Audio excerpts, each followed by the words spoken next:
तो फ्रेंड्स आज हम पढ़ेंगे कार्डियोवास्कुलर सिस्टम में कंजेस्टिव हार्ट फेलियर।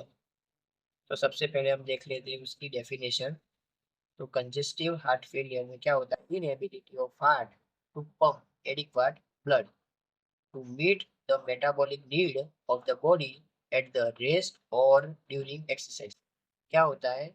जो हमारा हार्ट है वो इनेबल हो जाता है, असमर्थ हो जाता है पंप करने में, एडिक्वेट ब्लड को पंप करने में क्या हो जाता है? असमर्थ हो जाता है, जिसकी वजह से क्या होता है?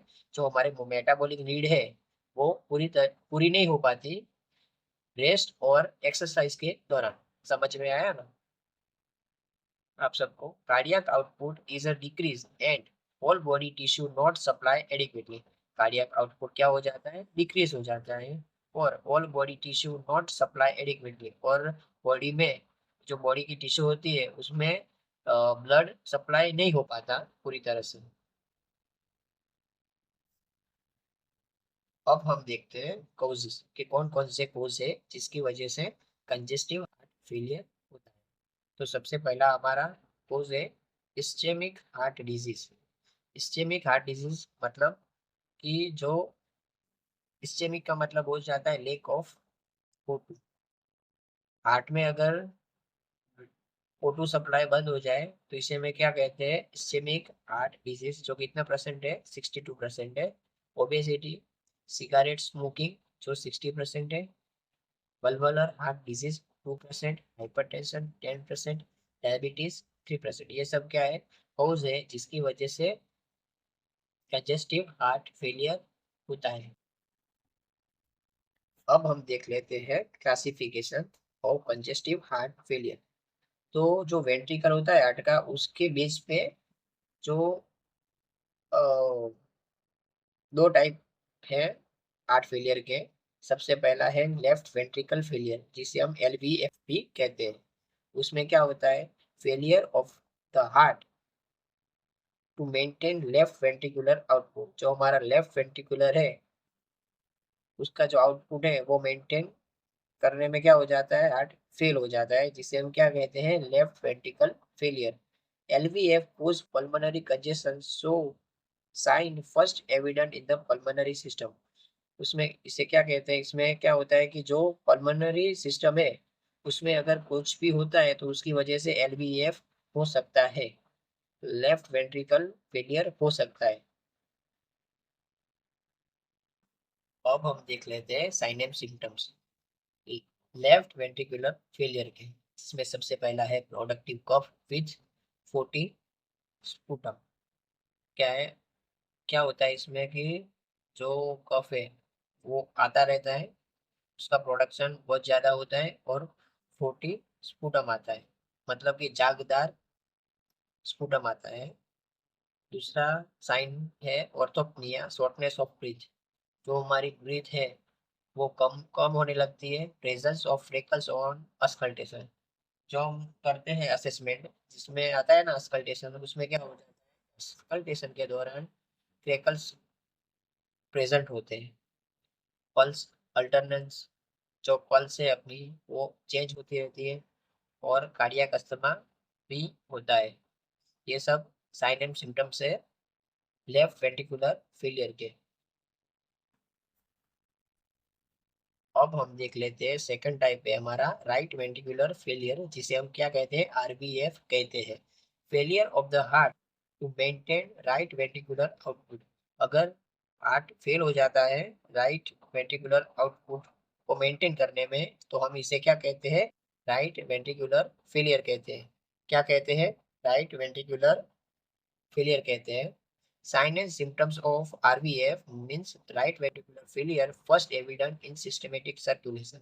इसमें क्या होता है? जो हमारी सर्कुलेशन सिस्टम है उसमें अगर कुछ भी होता है तो उसकी वजह से क्या होता है? राइट वेंट्रिकुलर फेल हो जाता है।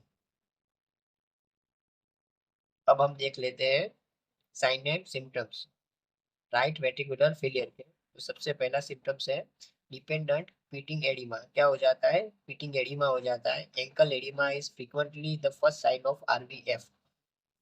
जो एंकल एडिमा है अपना, वो फर्स्ट साइन है किसका? राइट वेंट्रिकुलर फेलियर का। Ascites due to portal hypertension हो जाता है।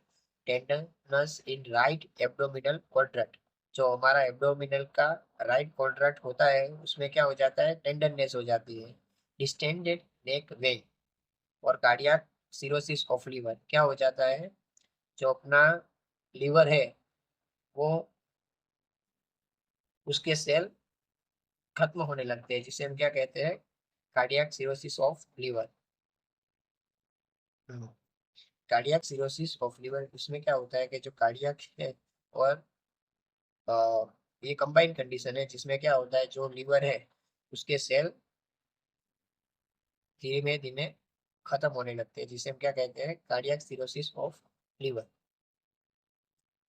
अब हम देख लेते हैं डायग्नोस्टिक इवोल्यूशन, जिसमें सबसे पहला आएगा अपना हिस्ट्री कलेक्शन, सेकंड आएगा physical examination, arterial blood gas analysis, जिसे हम क्या कहते हैं, एबीजी आएगा, इकोकार्डियोग्राफी आएगा और चेस्ट एक्सरे आएगा। ये सब क्या है, डायग्नोस्टिक इवोल्यूशन है हमारे इस कंडीशन के। अब हम देख लेते हैं मैनेजमेंट। तो हम देखेंगे सबसे, अब लास्ट में देखेंगे हम मैनेजमेंट। प्रोवाइड हाई पावर और orthopaedic position to reduce pulmonary congestion cardiac workload. हमें पहले सबसे पहले क्या करना है कि जो पेशेंट है कंजेस्टिव हार्ट फेलियर का, तो उसे हमें एक कंफर्टेबल पोजीशन प्रोवाइड करनी है, जिसकी वजह से क्या होगा, जो उसका कार्डियक वर्कलोड है वो रिड्यूस होने लगेगा। फिर हमें administration of O2 at high concentration, हमें हाई कंसंट्रेशन में एडमिनिस्टर करना है O2 को। Administer entropic medication that change the force of contraction of heart, example dopamine, digoxin and aminoron। हमें क्या करना है, इंट्रोपिक मेडिकेशन देनी है, जिसकी वजह से क्या होगा, वो जो हार्ट का कॉन्ट्रैक्शन हो रहा है वो उसमें चेंज आएगा। जिसमें हम कौन सी मेडिकेशन देंगे, तो सबसे पहले डोपामाइन, डिगोक्सिन और amrinone. Restrict fluid intake to reduce overload heart, हमें फ्लूइड को रेस्ट्रिक्ट करना है, कम इनटेक करना है, जिसकी वजह से जो हार्ट पे लोड पड़ रहा है वो कम हो सके। Administer digitalis glycoside like digoxin, most commonly prescribe to increase cardiac output and decrease heart rate. Radical, हमें क्या करना है, एडमिनिस्टर करना है, हमें एडमिनिस्टर करना है डिजिटालिस ग्लाइकोसाइड डिगोक्सिन, जो क्या एक मोस्ट कॉमनली प्रिस्क्राइब करते हैं इस डिगोक्सिन को, जिससे क्या होएगा कि जो कार्डियक आउटपुट है वो इंक्रीज होगा और जो हार्ट रेट है वो डिक्रीज होने लगेगी। Never never give digoxin in heart rate below 60 beat per minute. Adverse effect of digoxin include anorexia, nausea, vomiting, confusion, dizziness, neurological depression and decrease heart rate by slow conduction. अगर किसी की heart rate 60 beat पर 60 से नीचे है, तो उससे हमें डिगोक्सिन नहीं देनी चाहिए, क्योंकि इसकी साइड इफेक्ट हो सकती है, जिसमें एनोरेक्सिया हो गया, नोजिया हो गया, वोमिटिंग हो गया, कंफ्यूजन हो गया, dizziness, neurological depression, decrease heart rate, slow conduction, ये सब सारी साइड इफेक्ट हो सकती है। आप सबको समझ में आया ना कंजेस्टिव हार्ट फेलियर? अगर आपको कुछ भी समझ में ना आया हो तो आप मेरे को कमेंट में बता सकते हैं। Thank you for watching and supporting me.